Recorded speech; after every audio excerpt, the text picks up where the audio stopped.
Gerry Lane is driving through Philadelphia with his wife Karen and their two daughters Rachel and Constance. They are stuck in heavy traffic.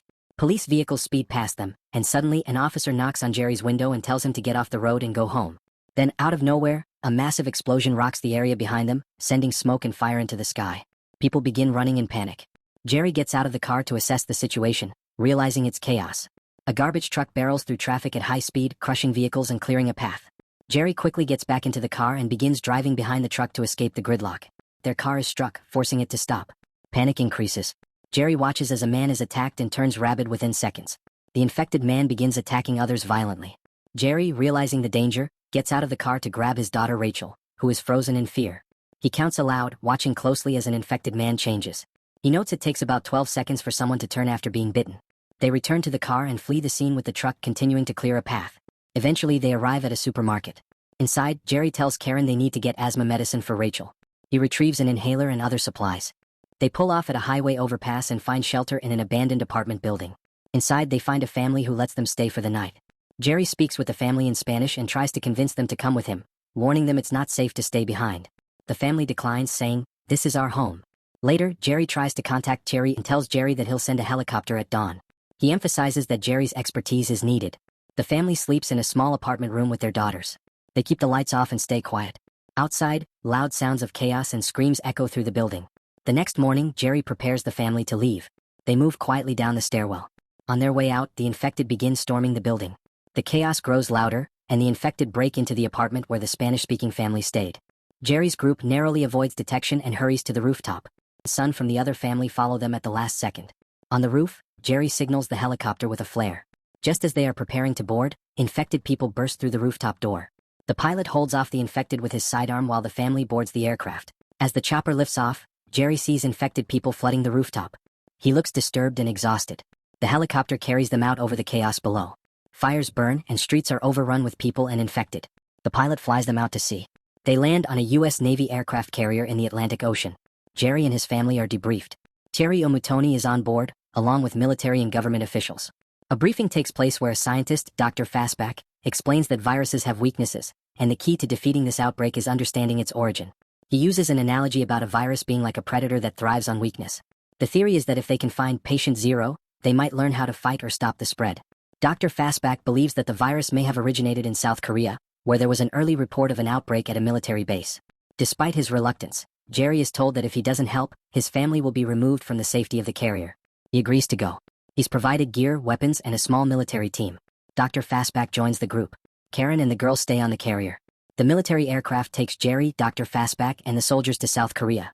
They land at Camp Humphreys, a U.S. military base, at night in the rain. The base is in a state of lockdown. As they exit the plane, it's dark, wet, and quiet. The team is cautious. Suddenly, as they disembark, Dr. Fastback slips on the aircraft ramp and accidentally discharges his weapon. The bullet strikes him in the head, killing him instantly. Shocked, the rest of the group recovers from the incident. They are greeted by surviving American soldiers stationed at the base. The commander explains that the infection spread fast and the entire area outside the base is overrun. The soldiers had burned the infected bodies to slow the spread. The U.S. soldiers explain that the infection came from a bite. One soldier mentions that an infected man arrived from a nearby village and spread the disease. The camp priest had warned of evil spirits, and later burned himself alive. Gerry asks if there's anyone who might know more, and the soldiers mention an ex-CIA agent who's been imprisoned at the base. Gerry visits the prisoner, who's kept in a cage. The man is missing his teeth. When Gerry asks what happened, the prisoner says he pulled his own teeth to avoid becoming a biter. The agent says that North Korea handled the infection differently. According to him, they extracted the teeth of every citizen in a single day. No teeth, no biting, no infection. He also tells Gerry to go to Jerusalem. The Mossad, Israeli intelligence, had built a quarantine wall before the outbreak spread. The prisoner says they knew something others didn't. Gerry relays this information to Thierry back on the carrier. Thierry agrees to arrange a flight to Jerusalem. Gerry and the remaining soldiers prepare to leave. Before they can take off, they need to refuel. As the plane is being loaded, zombies are drawn to the noise and lights. The soldiers try to stay quiet. Gerry drops a crowbar and alerts the infected. The infected begin charging toward them. A firefight breaks out. Soldiers open fire while Gerry and the pilot race back to the aircraft. One of the soldiers is attacked and infected. Another throws herself into the zombies to buy time for the rest to escape. Gerry watches as chaos erupts, but he manages to board the plane with the pilot. They take off, narrowly avoiding being overwhelmed. The plane heads toward Jerusalem. They arrive in Jerusalem during the day. A massive wall surrounds the city, and people are being led inside in a controlled, orderly fashion. Gerry is taken to meet Jürgen Warmbrunn, a high-ranking Mossad official. Warmbrun explains that the Israeli government intercepted communications from an Indian general who reported zombies as early as months ago. They decided to act preemptively and built the wall to keep the infected out. Warmbrun gives Gerry a tour of the wall. The streets are filled with people singing, dancing, and praising their safety. Loudspeakers play music in celebration. However, Gerry notices that the loud music might be drawing attention. He scans the wall and sees infected people outside gathering near the sound. More and more infected begin running toward the wall. They pile up on each other, forming a ramp of bodies. To Gerry's horror, the infected climb over one another until they breach the wall. Chaos breaks out as the infected pour into the city. Israeli soldiers open fire. Civilians panic and flee. Gerry runs through the streets as the infected overrun the area. A female soldier named Segan is attacked. Gerry saves her by chopping off her bitten hand before the infection spreads. He counts the seconds again to confirm she doesn't turn. He wraps her arm to stop the bleeding and they continue moving. Together, they run through alleyways and buildings, avoiding the infected. They reach a small, walled-off area where Gerry signals for rescue. A transport aircraft swoops in, and they escape just as the infected swarm the city completely. As the plane takes off, Gerry and Segan sit quietly. He tends to her injury and reflects on what he's observed.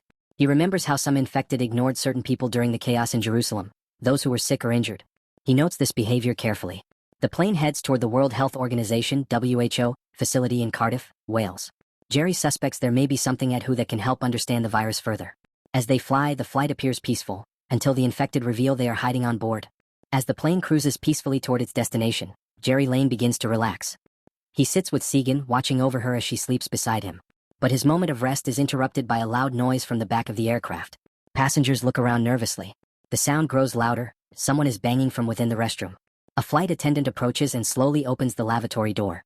Suddenly, an infected person lunges out and attacks her. Panic spreads instantly. The infection starts to spread rapidly among the passengers in the rear of the plane.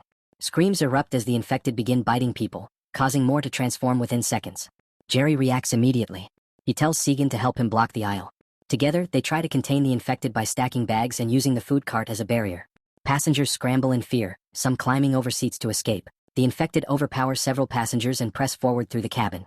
Gerry makes a split-second decision. He grabs a grenade from a military bag on board.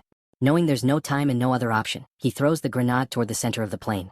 The explosion tears through the fuselage, blowing a hole in the aircraft and sucking several infected and passengers out into the sky. The cabin depressurizes violently. Gerry and Segan are also thrown against the seats and walls. Oxygen masks deploy. The aircraft plummets from the sky, out of control. Pieces of the plane rip apart mid-air. The pilots attempt to manage the descent, but the plane crashes hard into a forested area near Cardiff, Wales. Wreckage is scattered everywhere. In the aftermath, everything is silent. The camera shows the crashed plane's wreckage lying across a wooded field. Gerry wakes up, bloodied and seriously injured. A metal rod is impaled through his side. He struggles to move in pain and disoriented. Despite his injury, he pushes himself forward, trying to call for help. He finds Segan alive among the wreckage. She is bruised but conscious. Together, they make their way slowly through the forest, limping and using each other for support. They head toward the distant buildings of the World Health Organization facility. They eventually reach the gate. Guards inside recognize them and rush out to assist. At the WHO center, Gerry is taken to a medical unit and treated for his injuries. Doctors remove the metal shard and begin his recovery. The WHO doctors debrief him and he shares what he has observed. That the infected ignore people who appear terminally ill or severely injured. He tells them he believes the infected perceive these people as undesirable hosts. Gerry proposes a radical idea. He suggests that if healthy people could be temporarily injected with a deadly, but curable, disease, they might become invisible to the infected. The scientists are skeptical, but Gerry insists he's seen it happen multiple times. They confirm that the facility stores samples of deadly pathogens in a secure wing. However, that wing is now overrun by the infected. When the crash happened, the noise attracted nearby infected to the center. A group broke into the lower levels and now occupy parts of the lab. To test his theory, Gerry volunteers to retrieve a pathogen himself. The WHO team creates a small group to accompany him. They suit up in protective gear and begin their journey through the dark, infested corridors. Surveillance monitors show infected moving through the hallways. The team carefully navigates past broken glass, bloodstains, and overturned equipment. As they make their way to the vault, one of the doctors accidentally knocks over a container. The noise attracts a nearby infected. The creature moves toward them. However, due to a power issue or protocol error, the inner doors won't open from their side. Gerry decides to go in alone. The scientists guide him via the security camera system. Once inside, he locates several vials containing lethal but treatable pathogens, including H1N1, meningitis, and others. Inside, Gerry prepares a syringe and injects himself with one of the diseases. He waits. Moments later, an infected man enters the vault area. Gerry stands in plain view. The creature rushes toward him, then stops. It growls and circles him but ultimately does not attack. Instead, it walks around Gerry, confused, and then exits the room. The theory is confirmed. The infected do not target someone who is terminally ill. Gerry opens the door and reunites with the scientists. They treat him quickly with antibiotics and supportive care. Across the world, news footage shows human forces striking back. In Russia, armed civilians are seen fighting infected with greater effectiveness. Gerry narrates in voiceover. He explains that the war is far from over, but there's now a way to fight. He reunites with his wife Karen and their daughters at a medical camp. If you enjoyed this video and want to catch my next movie, don't forget to hit that subscribe button and turn on the notification bell so you never miss a moment. Big things are coming, and you won't want to miss what's next. See you in the next one.